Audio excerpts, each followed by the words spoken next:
had to laugh. This month our theme is the mundane, the sacred, the profane, oh my. And why did I get profane? Oh, you guys think it's funny. I'm glad. Because I was going, I have no idea. What am I supposed to say? So the first Sunday of the month, we got the mundane, which is the everyday stuff, our jobs, well, who knows, our homes, our families, daily chores, brushing your teeth, cleaning the cat box, cleaning up after creature, taking care of our animals. But you know what? It's situational. The mundane is situational. If you have been sick, sometimes just going outside and breathing fresh air, which some people would say was mundane, is huge. It's not mundane. Everyday things, depending on your situation, are magnified and become sacred. So it's like this whole differentiation is so complex. So the sacred is that oneness, that knowing that we're all connected, intuitive, being spiritual, all these kinds of things. And it's being alive to that sacredness. And we assign what's sacred. We get to decide for ourselves. Or other people will tell us, and then we still get to decide for ourselves. Yes. And then profanity. I'm going, okay, what the heck is that? Yeah. So I'm going to try not to use too much profanity. Because the only thing that came to me with the profane was profanity. All the bad words my mother told me not to say. And I've already said one this morning, and it's a shorthand for excrement. So it's like, oh dear. Yeah. And then, it's all over the place though. Have you ever noticed, like in articles and books and stuff, they'll have like one letter, usually an F, with a line. We all know what that means. And then on television the other night, I was watching Colbert, and they bleeped him out. And they put shading or fuzziness around his mouth, so you couldn't tell what he said. But we know what he said.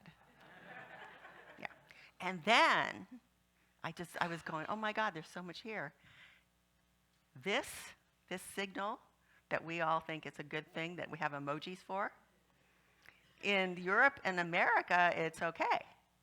In other countries like Asia and Islamic countries, profane. Really bad.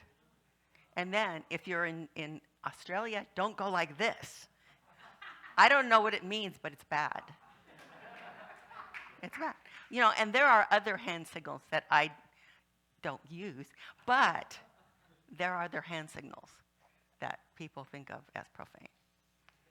So what do we really mean when we say profane? And I'm going, what the heck? I had to do research. So I went back into Google. That's how I research nowadays. And it's a classic Latin form of profanus, which means literally outside.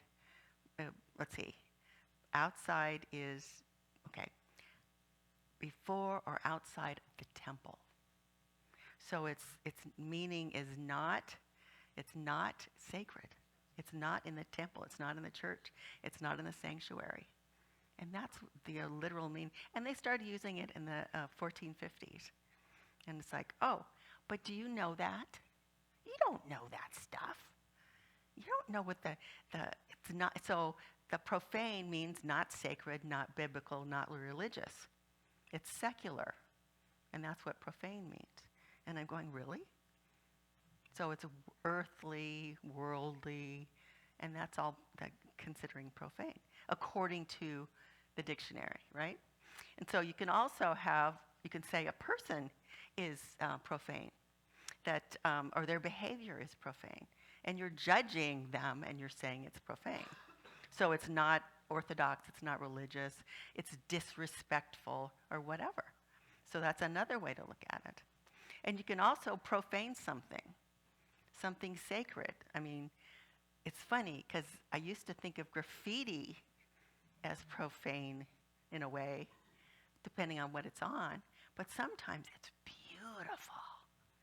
And so that's another way to look at it. It's an element of judgment because we say what's profane. We choose what we think is, this is great, this is fine, this is not. You know, it's our discernment, our judgment of it. And the thing is right now in our world, not that this is news or a new thing either, is there's righteous judgment.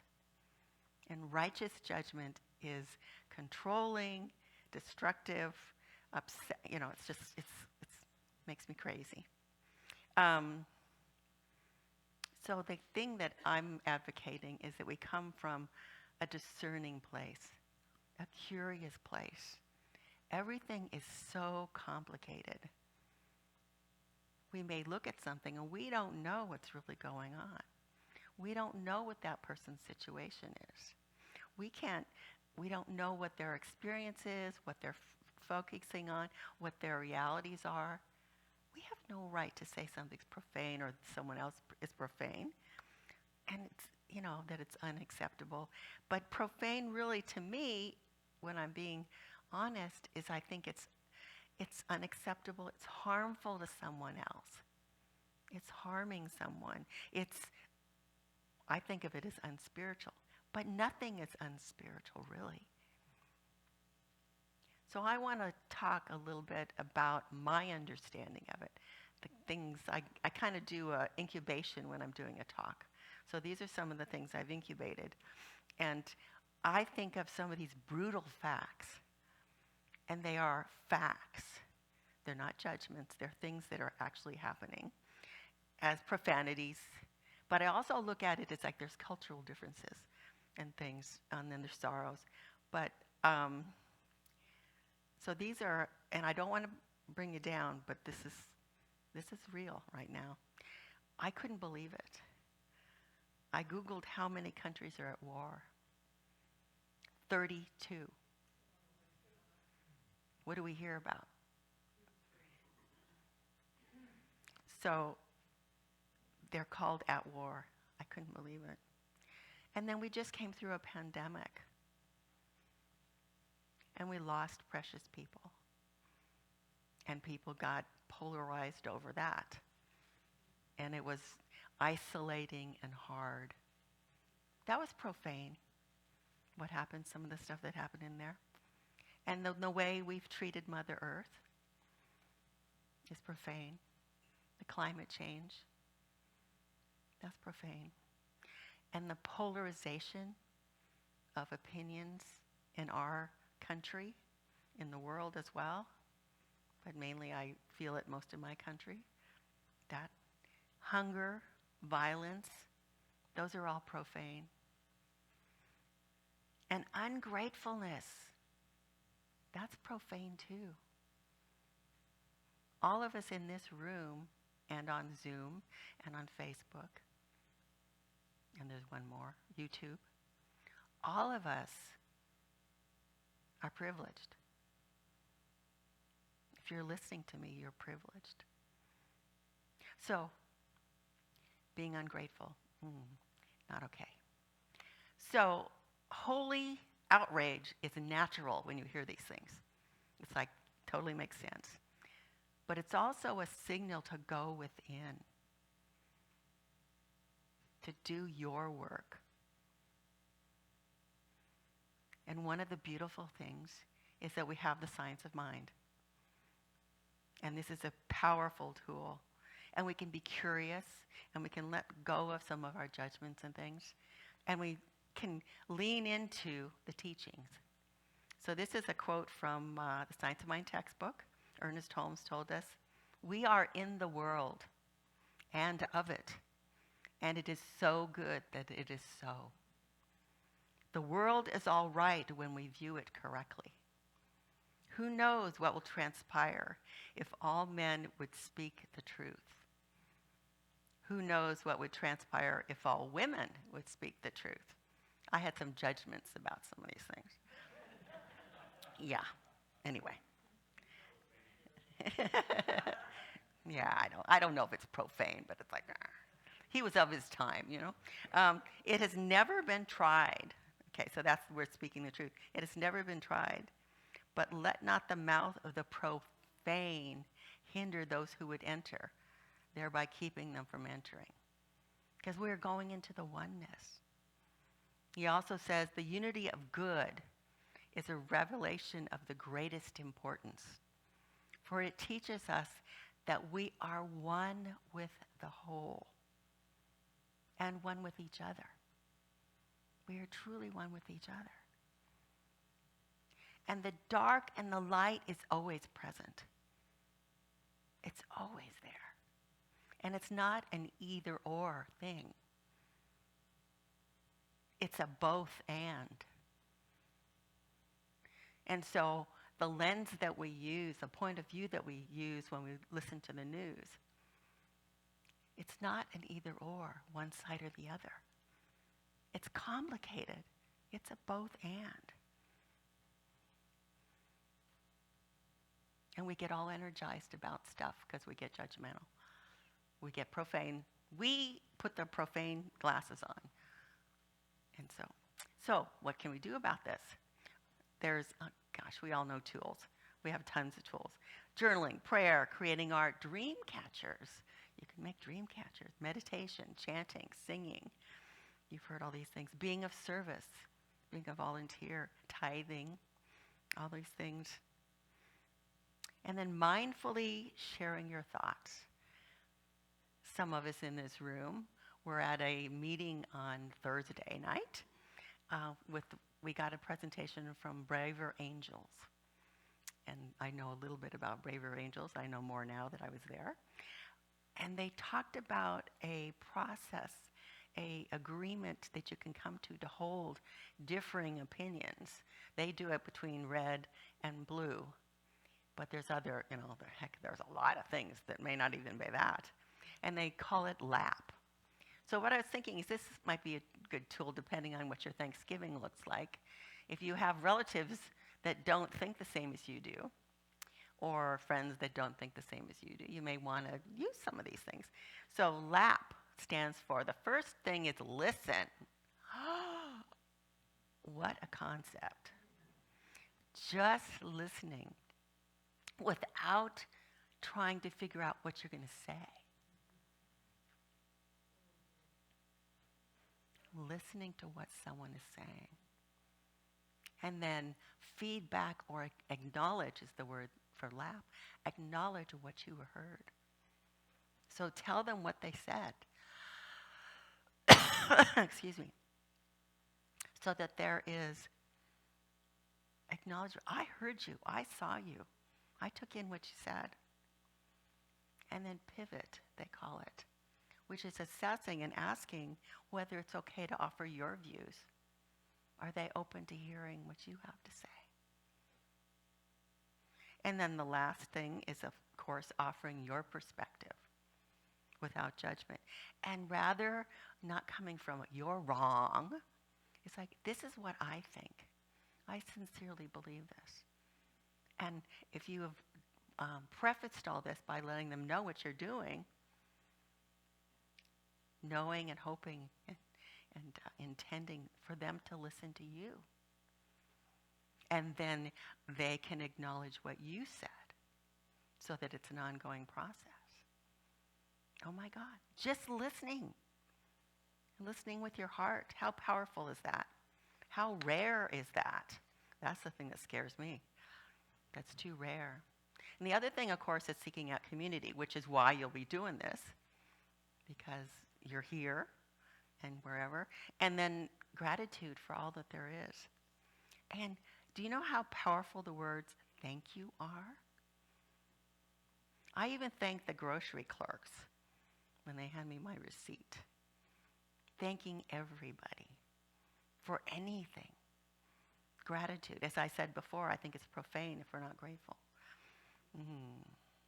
and working with your imagination, your dreams, you don't know what's possible. You create something up here, and the next thing you know, it's out there. It's like you co-create with spirit. It's powerful.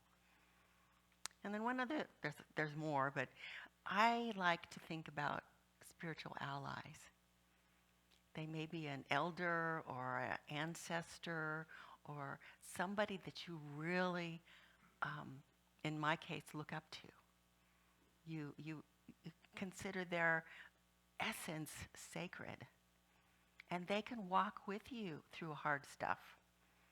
Just, in your imagination, it's like, okay. So my mom came up today, of course, because I was using profanities. Yeah, Mom did not like that. Yeah, I don't know. I don't remember if she ever washed my mouth out with soap. That's one of the things they used to do to kids. I don't think they do that anymore, do they? I'm out of it. But yeah, that kind of stuff, But the important thing is to do what works for you. And if there's an intuitive hit in your mind, pick it up. And, okay, I thought of this. So later on, in a few minutes, you'll find out one of my intuitive hits, and you get to participate in it. So, and that kind of thing. It's like, is this the right thing to do? It came to me, it must be okay. So, a couple things. One, here, I'd like to invite you to close your eyes if you want to. You don't have to. Because I'm going to share some lyrics from a song that I bet you all know. And some people would call it profane, and some people wouldn't. It happens to be Imagine by John Lennon. Imagine there's no heaven. It's easy if you try. No hell below us. Above us, only sky. Imagine all the people living for today. Imagine there's no countries. It isn't hard to do. Nothing to kill or die for, and no religion too. Imagine all the people living life in peace. You may say I'm a dreamer, but I'm not the only one. I hope someday you'll join us, and the world will be as one. Imagine no possessions. I wonder if you can. No need for greed or hunger. A brotherhood of man. Imagine all the people sharing all the world. You may say I'm a dreamer, but I'm not the only one. I hope someday you'll join us, and the world will live as one. And the world will live as one. He also said, peace is not something you wish for. It is something you make, something you do, something you are, and something you give away.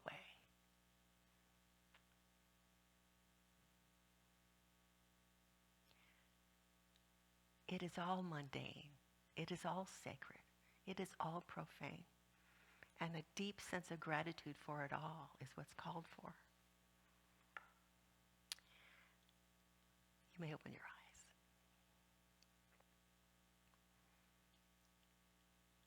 Some of you may have read this book, Braiding Sweetgrass by Robin Wall Kimmerer.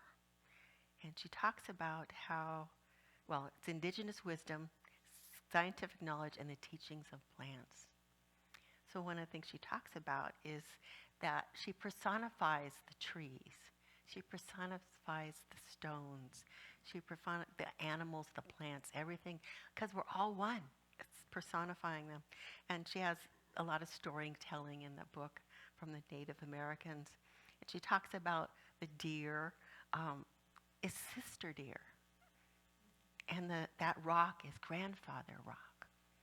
And so she personifies all those. I was up in Montana last month, and there's a tree there that I call grandmother tree. And a lot of my friends call it grandmother tree too. And I visited grandmother tree. And one of the things that's there is a little creek right by the tree. And there's also a little bridge that we call Troll Bridge. And then there's a lot of little stones in the creek. So I have some stones for you. I painted each and every one of these. I bless them because I want them to be remembrance stones. And I also did 30 of them. So it's 30 rock. So I was hoping only 30 people would show up. So anyway, so what I'd like to do is I'm going to pass the basket. You want to take one? Sure. We'll start with you. Go ahead and pass the basket. Take it. Yeah, thank you. Oops, I should have taken one too. Okay.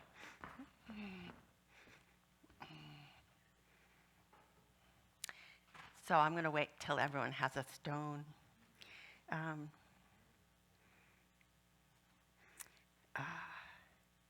So they're all hand painted with gold hearts. And they're different shapes and sizes. And believe it or not, I basically just went around my house and found all these rocks. And I have more if someone doesn't get one or something. But so what I do with this is it's a remembrance. It's a reminder that I'm one with earth. I'm one with everything.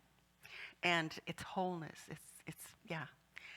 And what I'd like to do, two things, is I sometimes put it where I brush my teeth on the little counter, because I do that twice a day, and I'm brushing my teeth, and I can look at it and be reminded. You can also put it in your pocket so that it's with you all the time to remind you. And wherever it works for you, you might want to put it where you do dishes if you're the dishwasher in your house. It depends, sometimes. Anyway. And then the other thing to do is to move it around. Because I'll put something somewhere and then I don't see it anymore. It blends into the woodwork.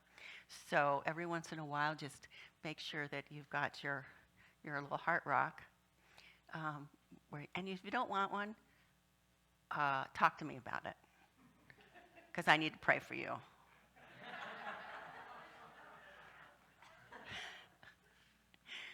Pretty irreverent, huh? So, okay, we're almost done? No, we got a few more people. Okay.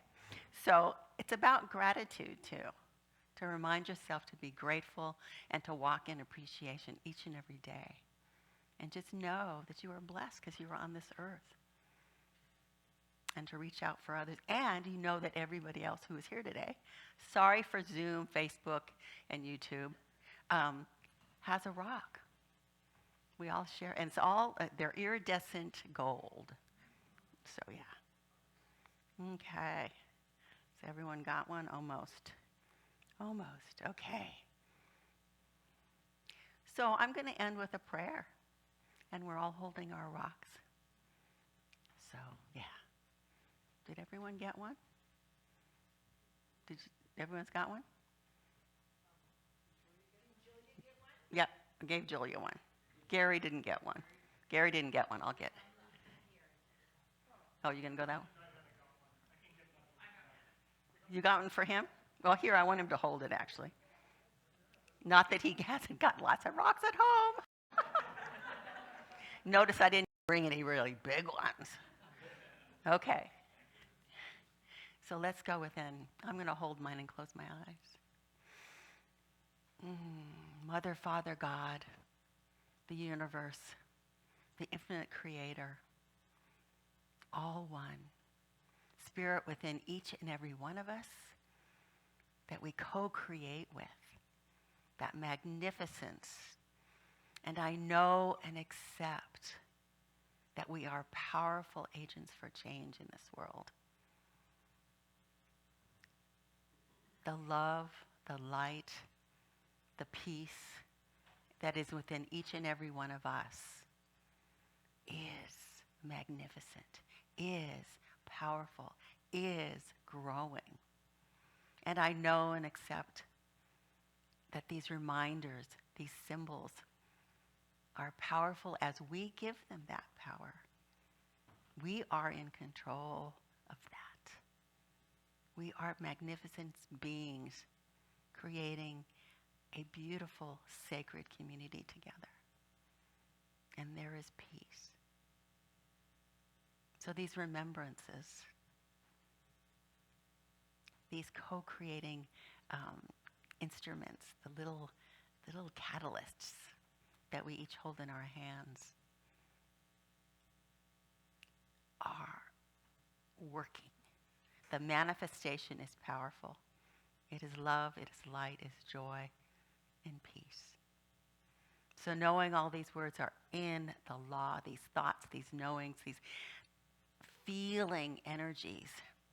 So with trust, love, grace, deep, deep thanks, and knowing it is done, together we say, and so it is. Thank you all for playing with me.